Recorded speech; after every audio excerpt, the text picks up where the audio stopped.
All right, guys, this is Paul Singh, the market speculator with bullsonwallstreet.com here with the free weekly swing report. Let's take a look at SPY here. Again, since early September here, we've been looking at this 212.25 to 217 range, which corresponds here with the 50-day moving average. It's actually come down to about 216.70.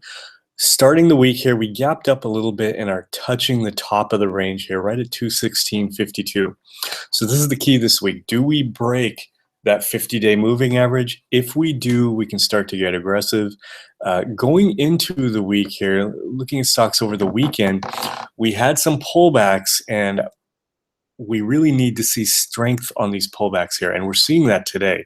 So if this continues, that would be bullish for the market.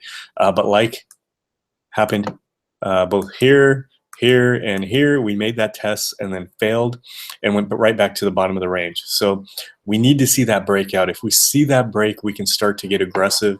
Let's look at a few other sectors. One of our favorites is actually a country, which is Brazil here.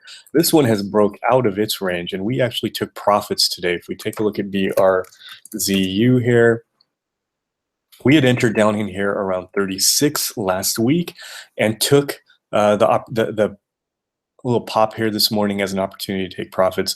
Ended up being a little over a $2,000 gain, 11%. So a nice trade there. But the reason I mention it here is if it pulls back and holds this level, we could look to enter. So keep Brazil on your radar, keep oil on your radar, and oil is gapping up this morning significantly. Another stock we'd taken profits in, and now we're looking for a show of strength to re-enter.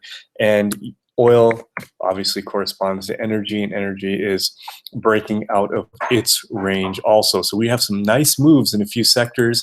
Last sector I'm going to mention here is biotech. If we look at IBB, IBB is bouncing off these lows today.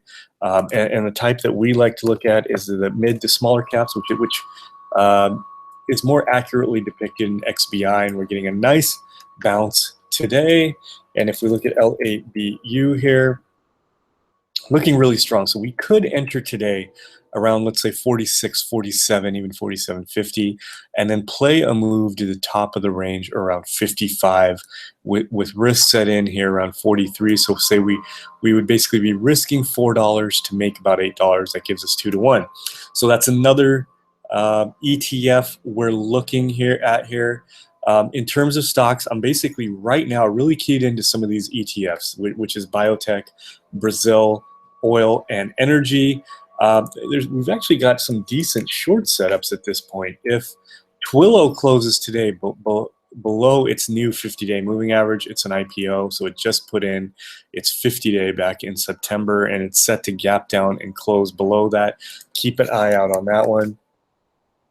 Tesla, while it hasn't done it yet, if it breaks either this range here around 193 or 190, it could set up for its next move down to 150. And remember, earnings are starting up this week with Alcoa today. So anything you trade, keep in mind that earnings could be in play. So that's it for the weekly report. Remember, guys, you can go on bullsonwallstreet.com and sign up for the swing trade report, where you'll get all these trades that I'm making and the daily videos.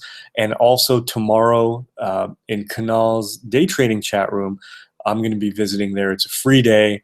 I'll be there at the open for about an hour. So see you guys then.